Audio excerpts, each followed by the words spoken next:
जय श्री गणेश। ओम हर हर महादेवाय। शिव शती पार्वती पतये नमः। ओम श्री गणेशाय नमः। फ्रेंड्स, आज मैं आपके लिए एक बहुत सुंदर, अद्वितीय, अद्भुत, आश्चर्यचकित करने वाली कहानी लेकर प्रस्तुत हुई हूँ, जिसका नाम है जो है शिव सती का प्रेम, और शिव की सती के साथ कैसे विवाह हुआ। एक समय की बात है। दक्ष प्रजापति की सभी पुत्रियां गुणवती थीं, फिर भी दक्ष के मन में संतोष नहीं था।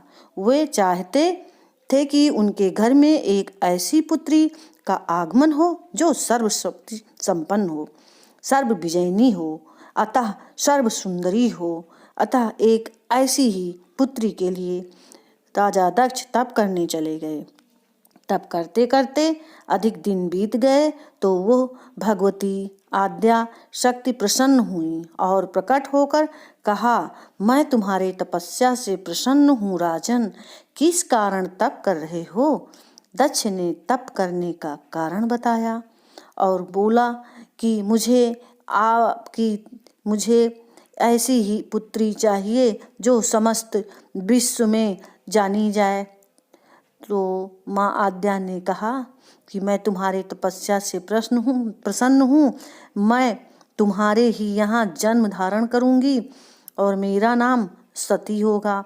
मैं सती रूप में जन्म लेकर अपनी लीलाओं का विस्तार करूँगा। फलतः भगवती आद्या ने सती रूप में दक्ष के यहाँ जन्म लिया। सती दक्ष की सभी पुत्रियों में सबसे अद्वितीय, अलौकिक और अद्भुत थी। सती ने बाल्यावस्था में ही कई ऐसे अलौकिक कर्म कार्य किए जिसको देखकर सभी आश्चर्यचकित हो जाया करते थे।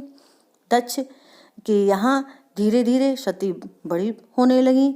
जब वो किशोरावस्था की पार की तो दक्ष ने उनको ये समझ में आया कि अब हम सती की शादी करें।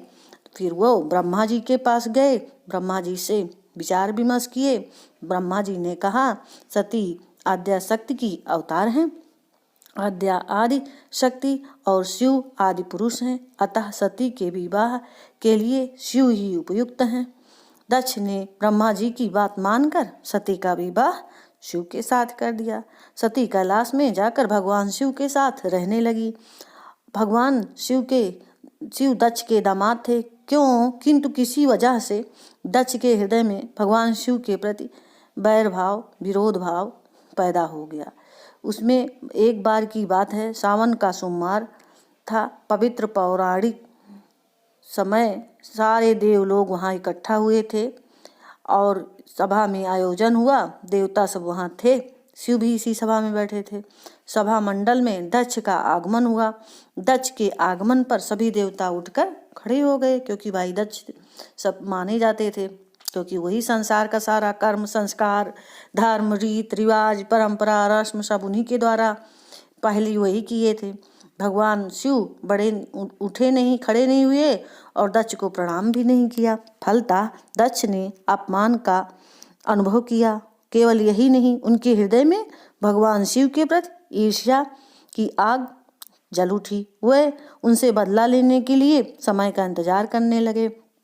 एक बार सती शिव कैलाश पर्वत पर बैठे हुए परस्पर वार्तालाप कर रहे थे तो क्या देखते हैं, आकाश मार्ग से कई विमान कनखल की ओर जाते हुए दिखाई पड़े। सती ने उन विमानों को देखकर बोला कि हे प्रभु, ये विमान किसके हैं और कहाँ जा रहे हैं। भगवान शंकर ने उत्तर दिया, आपके पिता ने बड़े यज्ञ का आयोजन किया है, जिसमें सारे देवता, देवगणाएं, ब्रह्मा, विष्णु सभी आमंत्रित हैं और ये यज्ञ में सम्मिलित होने जा रहे हैं। इस पर सती ने पूछा कि प्रभु, आप क्यों नहीं जा रहे हैं, आपको हमारे पिता ने नहीं बुलाया। भगवान शंकर ने उत्तर दिया, आपके पिता मुझसे बैर रखते हैं, फिर वो मुझे क्यों बुलाएंगे। इस प्रकार सती मन ही मन सोचने लगी कि अब हम कैसे जाएं और क्या करें। हमारी सारी बहनें वहाँ आई होंगी और हमको उनसे मिले बहुत दिन हो गया है। हर बेटी का अपने मायके जाने की इच्छा बनी ही रहती है। इस पर शिव ने उन्होंने पूछा भगवान से कि क्या प्रभु मैं जा सकती हूँ, लेकिन शिव जी ने कहा कि नहीं, तुम्हारा वहाँ जाना उचित नहीं है। लेकिन परंतु सती ने प्रश्न किया, ऐसा क्यों?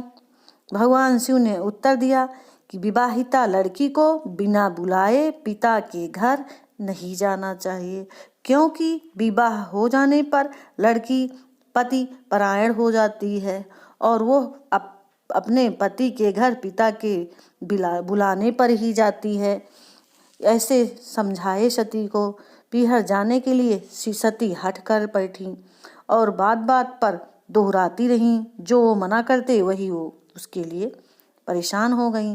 इसके बाद शिव सोचे कि अभी हमारा कहना तो नहीं मानेंगी। उन्होंने उनके साथ गण को अपने भेज दिया। गण का नाम वीरभद्र था। सती वीरभद्र के साथ अपने पिता के घर गईं। घर में सती से किसी ने भी प्रेम पूर्वक वार्तालाप नहीं किया।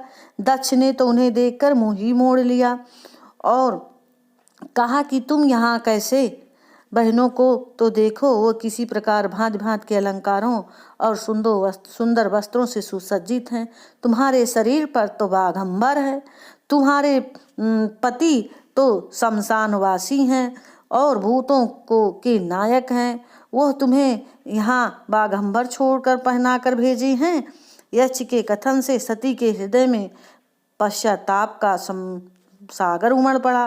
वह सोचने लगी कि यहाँ आकर अच्छा नहीं की। भगवान यानी मेरे प्रभु ठीक ही कह रहे थे कि बिना बुलाए पिता के घर नहीं जाना चाहिए। अब क्या हो सकता है, अब तो आ ही गई हूँ। और पिता के कटु और अपमानजनक शब्द सुनकर सती मौन रही। वे उस यज्ञ मंडल में गई जहाँ सभी देवता और ऋषि मुनि बैठे थे तथा यज्ञ कुंड में धूं धूं करती जलती हुई अग्नि में आहुतियां डाली जा रही थीं।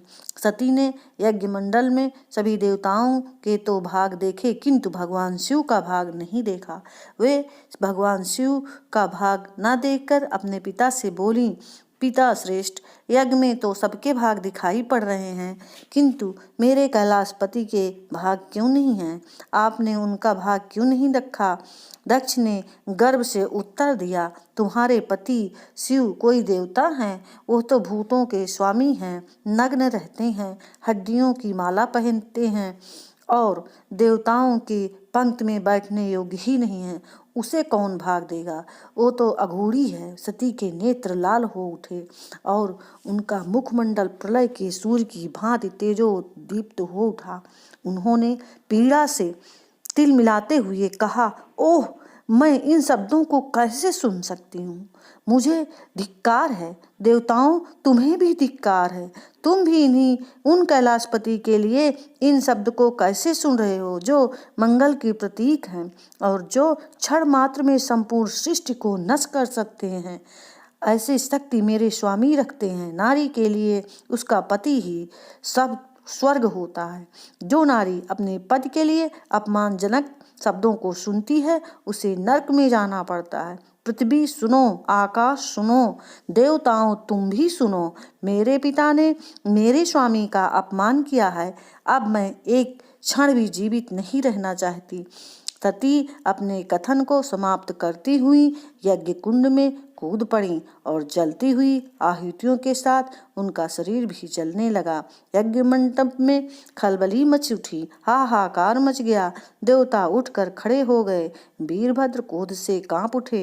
वे उछल उछल कर यज्ञ का विध्वंस करने लगे। यज्ञ मंडप में भगदड़ मच गई। देवता और ऋषि मुनि भाग खड़े हुए। वीरभद्र ने देखते हुए ही देखते सारा यज्ञ विनष्ट कर दिया। समाचार भगवान शिव को के कानों में भी पड़ा। वे प्रचंड आंधी की तरह भांति कनखल जा पहुँचे।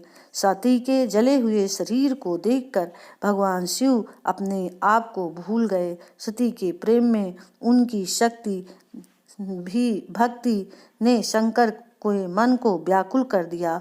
उन शंकर के मन को व्याकुल कर दिया जिन्होंने काम पर भी विजय प्राप्त की थी और जो सारी सृष्टि को नष्ट करने की क्षमता रखते थे।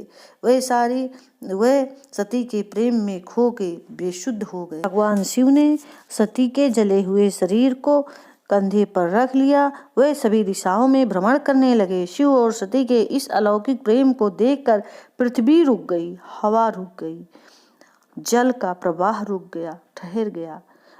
कई देवी देवताओं की सांसें थम गई। सृष्टि व्याकुल हो उठी। सृष्टि के प्राणी पुकारने लगे, त्राहिमाम त्राहिमाम। भयानक संकट उपस्थित देखकर सृष्टि के पालक भगवान विष्णु आगे बढ़े। वे भगवान शिव की बेसुधी में अपने चक्र से सती के एक एक अंग को काट काट कर गिराने लगे। धरती पर 51 स्थानों में सती के अंग कट कट कर गिरे हैं। जब सती के सारे अंग कट कर गिर गए तो भगवान शिव पुनः अपने आप में आए। जब वे अपने आप में आए तो पुनः सृष्टि के सारे कार्य फिर से चलने लगे और धरती पर जिन 51 स्थानों में सती के अंग कट कट कर गिरे थे वे ही स्थान आज शक्तिपीठ माने जाते हैं। आज भी उन स्थानों में सती का पूजन होता है और उपासना होता है। धन्य हो शिव और सती का प्रेम। शिव और सती के प्रेम ने उन्हें अमर और वंदनीय बना दिया। ओम हर हर हर महादेवाय नमः। सती शिवाय नमः। ओम सती शिवाय नमः। ये कहानी फ्रेंड्स आपको जरूर पसंद आएगी। आप इसको सुनिए और हमें सेवा का मौका दीजिए। हम कहानी लेकर फिर प्रस्तुत होंगे फ्रेंड्स। आपको बहुत सारी शुभकामनाएं। जय माता दी।